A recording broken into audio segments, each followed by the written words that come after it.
Voilà, bonjour. D'abord, bonjour. Et merci à vous de venir. C'est un plaisir de vous retrouver une fois de plus aujourd'hui. Je vois quelques têtes nouvelles. Bienvenue. Oui, ça fait longtemps que je n'ai pas porté ce déguisement. Ça m'a fait tout drôle. J'ai dû louer une blouse blanche, j'en ai pas trouvé, puis ça a l'air que plus personne en porte, ça c'est rien. J'ai une reproduction qui avait un stéthoscope très bien, alors me voilà, déguisée pour la journée.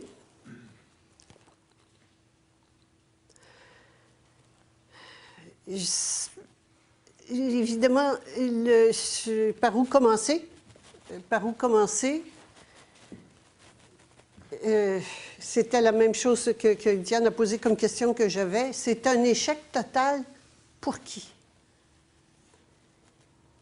Les systèmes de santé, quels qu'ils soient, sont tous, dans tous les pays du monde, un échec total pour le peuple.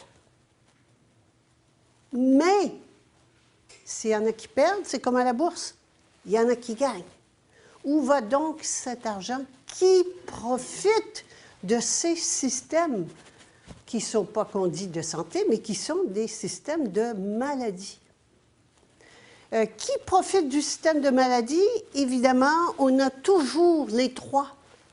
Il y a plein de monde autour, mais les deux principaux, c'est toujours les banquiers et les grosses corporations qui sont là. Et tout cela, le troisième joueur qui leur est indispensable, c'est les politiciens. Parce qu'il faut que les lois suivent les intérêts des banquiers et des grosses corporations qui décident des politiques. Il est très important de comprendre comment ça marche, parce que sinon, vous allumez la télévision, vous ne comprenez pas. Vous avez quand même compris cette semaine que ça va vous coûter 200 $ par année à partir d'un an ou deux, en plus. Hein? 200 $ par année et 25 $ de ticket modérateur à chaque fois que vous allez aller chez le docteur. Ça, vous l'avez compris parce que ça touche vos poches directement. Et je ne suis pas Nostradamus, mais je peux vous promettre que ça va être bien plus que ça et bien rapidement. Et quelque part, vous le savez, vous le sentez. Hein? Et les journaux qui titraient que le premier ministre Jean-Comès Charest avait les deux mains dans les poches des contribuables avec le nouveau budget, oui, c'est cela qui est prévu. Mettez-vous dans la peau, puis je le dis souvent, je le répète encore, pensez en banquier et en industriel. Qu'est-ce qu'il faut? Il faut faire des profits à tout prix. Ce sont des bandits. Et quand je dis des bandits, c'est pas ni bien ni mal. Mais c'est des bandits. Qu'est-ce que c'est qu'un bandit? Bien, il est prêt à tuer n'importe qui pour avoir son argent. Et donc, il n'y a rien pour les arrêter. Et ces trois-là sont toujours ensemble. Toujours. Alors, où est-ce qu'ils se rencontrent? Oui, ils se rencontrent dans des bars, ça souvent. Ils ont parfois des escortes communes. Mais indépendamment de cela, ils se rencontrent dans leur société secrète.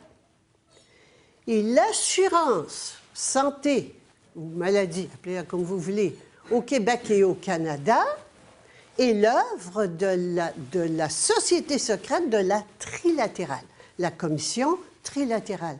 Tous les grands ouvriers de cette organisation font partie de la commission trilatérale. Il est quand même absolument fantastique de réaliser que depuis le début, on parle de 1966, la première commission, vous l'avez vu tout à l'heure, que Johnson le père, Daniel Johnson père, là on parlait d'un parti, l'Union nationale, qui était l'équivalent des conservateurs, de l'époque a donné mandat à la commission Castonguay-Neveu, Castonguay qui représentait le patronat, Neveu qui représentait le peuple, une commission donc bipartite, d'étudier l'état de la santé au Québec. Nous voici en 1966. L'Union nationale. 70. Une autre couleur qui arrive au pouvoir. Les libéraux. Les libéraux, que font-ils?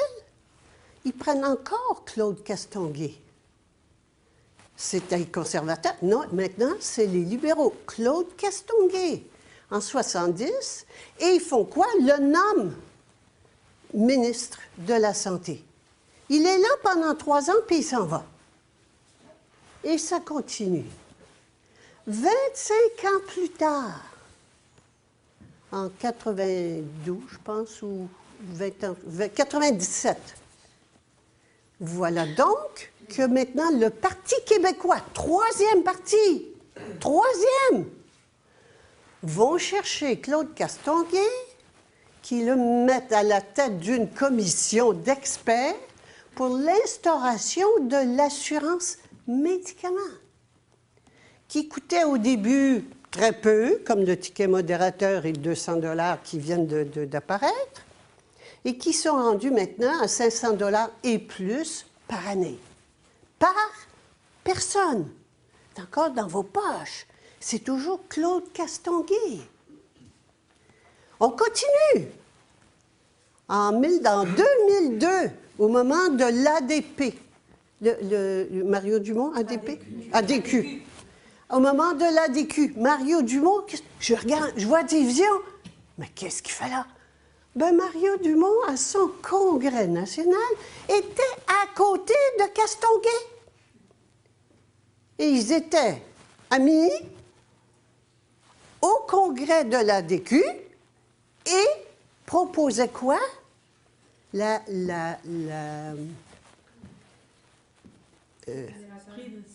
privatisation du système. Privatisation du système que le même gars avait fait il y a plusieurs années. Il disait, bien, il n'est pas bon, il faut le privatiser. Et lui avait insisté à ce moment-là pour faire un système public. Là, c'était un système privé. On continue, ça change encore, les partis changent. On revient, Jean Charest, 2008. Il fait une commission, ça va mal, la santé. Il fait une commission pour voir ce qu'on pourrait faire. Qu'est-ce qu'il nomme? Castonguay. Et qu'est-ce qui arrive? Castonguay, qu'est-ce qu'il propose? Bien oui, la commission, la privatisation du système. Et voilà donc, 1 an plus tard, ça sort de nos poches. Il n'y a pas assez, ça coûte trop cher, il faut couper les budgets et on doit payer pour. Qu'est-ce qui s'est passé pour que depuis 40 ans, une seule personne mène entièrement le système de santé au Québec? Il est rendu vieux, là. Il y a 80 ans. Qu'est-ce qui se passe? Qui est-il? Est-ce une telle lumière? Allons voir. Qui est Claude Castonguay? Claude Castonguay, c'est un actuaire. Bon, pas trop, il est allé à l'école. Mais il ne reste pas dans l'actuariat. C'est un banquier et un assureur. Ah! Toute votre santé, allez-vous vous ouvrir les yeux, toute votre santé est complètement prise en charge par un banquier depuis 40 ans. 40 ans que ça dure. Moi, là, je ne suis pas plus brillante que les autres. Je le vois, ça. Il n'y a jamais un journaliste qui vous l'a dit, qui a dit « c'est étonnant ». Quel que soit le parti au pouvoir, c'est toujours le même bonhomme qui continue à faire les lois, à mener le système de santé. Et on le fait voir qu'on l'appelle le de l'assurance maladie est vénéré. Bientôt, on va faire comme pour Pasteur, on va lui faire un monument, une statue. Comment est-ce possible? Évidemment, les gens ne suivent pas ça. Les gens sont occupés, on est tous occupés à travailler, gagner notre croûte de plus en plus fort parce qu'il y a de moins en moins d'argent, puis qu'ils nous en prennent de plus en plus. Alors, on n'a pas le temps de faire ça, mais les journalistes, où est-ce qu'ils sont? Ils sont endormis au gaz. Il n'y en a pas un qui est capable de faire cette petite analyse fort simple. Mais ils sont tous bâillonnés. Alors, qui dit aux journalistes quoi dire? Ben, c'est pas Pellado, parce qu'il n'y a pas le temps, puis c'est pas l'autre là, qui est en Belgique, comment il s'appelle, Desmarais. C'est pas eux qui disent carrément quoi dire. Il y a ce qu'on appelle des firmes de relations publiques. Et ça sort pas souvent. Mais alors, entre le moment où vous avez d'abord les trois joueurs, les trois grands joueurs qui se rencontrent dans leur société secrète, ils sortent des décisions. Comment ça se passe, la société secrète? Bien, tu sais, là, tel endroit, là, il y a quelque chose de très intéressant, une ressource très intéressante ou autre chose. Moi, je voudrais bien l'avoir. Toi, tu veux ça? Bon, parfait. Toi, tu es intéressé à ça? OK. Bon, parfait. Alors, on prend des décisions puis on fait des recommandations. Une fois qu'on sort des recommandations, puis ça, c'est à huis clos. Hein? Il n'y a personne qui est là, vous n'entendez jamais parler. Vous avez quand même entendu parler de la commission trilatérale, non? Il y en a qui ne connaissent pas ça. La commission trilatérale, les Bilderberg, hein? Puis le CFR, ça, là, ça, faut que vous sachiez, parce que c'est là que les décisions se prennent, concrètement, qui vous affectent. Tout ça, c'est à huis clos. Les journalistes ne sont pas admis et il n'y a jamais de rapport sur ce qui s'y dit parce que c'est caché, c'est secret. De là, ils partent puis ils disent, bon, parfait. On a besoin de la façon de présenter quelque chose. Alors là, ils vont faire affaire avec ce qu'ils appellent une think tank. Une think tank, c'est des penseurs, des groupes de penseurs auxquels on amène un problème. Ils sont sélectionnés. Tout ce qui est de plus brillant dans les universités, ils les ramassent, ils les voient, puis ils mettent dans des groupes, ils sont très bien payés, puis ils font penser. Alors là, ils amènent le problème aux penseurs, puis les penseurs disent, voici comment le faire. Parfait. Là, ils ont la façon de le mettre en place, comment le faire. Et là, ils partent puis ils engagent leur PR, leur firme de relations publiques. La plus grosse firme au monde s'appelle Burson Marsteller. Vous pouvez, même si le nom est difficile à retenir, souvenez-vous de BM. Le nom est difficile à retenir, vous êtes mieux de savoir parce que c'est eux qui contrôlent toute la santé. Alors, les décisions viennent d'en haut, mais eux, ce sont les artisans. Alors, eux, ils s'occupent de quoi? Bien, du lobbying pour que les règlements passent au gouvernement, d'acheter les gens, de faire de la pression, de soudoyer celui-ci, celui-là pour que ça passe. Et ils s'occupent des médias. Leur fonction, et quand vous voyez, par exemple, tous les pôles d'opinion publique, c'est tout monté. Ils décident, il faut que les médias, on décide de l'attitude, et ils garantissent à leurs clients l'attitude des médias, comment les médias, du public, comment le public va répondre, le comportement du public, ce que veut le public. Alors, tout est décidé d'avance. Et ils le font. Le pouvoir des médias est absolument énorme. Le Québec, lors de la vaccination récente, a eu le plus haut taux de vaccination au monde. Comment cela s'est-il fait? Uniquement par la publicité.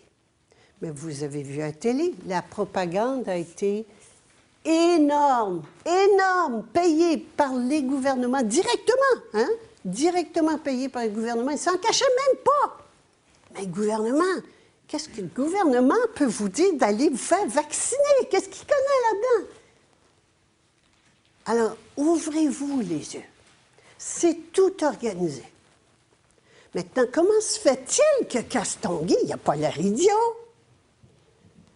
Mais comme disait très joliment Robillard, le docteur Robillard, comment il s'appelle son prénom? Raymond Robillard. C'est parfait, c'est un gentleman, mais il ne fait jamais rien. Alors, oui, il vous écoute. Ben oui, un parfait politicien, il vous écoute. Oh oui, oui, puis je comprends pas, parce qu'ils font exactement ce qu'ils veulent. Ils s'en fichent éperdument. Ils ont le pouvoir, puis ils savent où ils s'en vont. Ils ne reçoivent pas leurs ordres de vous. Ils reçoivent leurs ordres des banquiers et des CEO, des gens, ce qui est décidé aux rencontres des trilatérales. Alors, ils n'ont rien à décider. Ils font seulement exécuter. Et donc, Castonguay est un membre de la commission trilatérale. Et Burson Marsteller est la firme de relations publiques de la commission trilatérale et de plein de gens en particulier. Depuis 1992, c'est la firme de relations publiques du Mexique, du gouvernement du Mexique. Alors, ils ont leurs entrées, leurs antennes partout, partout, partout. Ils ont les connexions partout. Un coup de fil, passe-moi ça, fais-moi faire ça, fais-moi passer tel règlement. Organise-moi celui-là, il ne comprend rien, là, il nous gêne, débarque là. Et tout se fait par en dessous. Et vous ne savez pas ce qui se passe. Puis vous croyez encore que le gouvernement, que public égale bon pour vous. Alors, il va falloir, quelque part, en tout cas, on va se les ouvrir les yeux parce que les poches vont se vider. Alors, à un moment donné, ça fait ouvrir les yeux. Il doit y avoir une connexion. Attends, vous n'avez pas encore, on n'a pas encore tapé dans vos régimes de retraite, on n'a pas encore tapé dans vos REER, ça va venir. Soyez patients, ça va venir. Alors, ce qu'il y avait d'intéressant, quel était le but, donc, de tout ce système? C'était, là où il arrive, c'était donc la privatisation. Mais pas n'importe quelle privatisation. Faire un monopole privé de la santé. Et en 92, au début des années 90, les Américains, on va revenir après, je fais une petite digression, après ça, on va revenir au système américain que j'ai bien connu pour y avoir été 6 ans pendant les années 80. Et donc, au début des années 90, les Américains ont dit, bon, il y a un système de santé au Canada qu'ils ont décrit. Et ce sont les termes de Burson Marsteller parce qu'ils trouvent aussi du business pour leurs clients. Une société de relations publiques marche avec un contrat annuel. Alors, disent par exemple, bon, on va s'occuper de toi, quels sont tes besoins, puis ça va te coûter tant. Puis c'est des coûts mensuels, et puis ils pensent à vous pendant ce temps-là. Puis ils font des connexions, puis ils parlent du monde. Ils ne travaillent pas à l'heure. Mais s'ils frappent un bon coup, à ce moment-là, bien évidemment, la facture va augmenter, s'ils font un bon coup. Mais alors, c'est connu, c'est courant. C'est une façon de faire qui se fait partout, mais on n'en parle pas beaucoup. Mais dans le système de la santé, c'est vraiment particulièrement évident, et c'est pour cela que je sentais de vous en parler aujourd'hui. Donc, ils ont dit, Burson Marsteller a dit, écoutez, au Canada, il y a un système de santé, ils ont appelé ça une des plus belles huîtres non encore ouvertes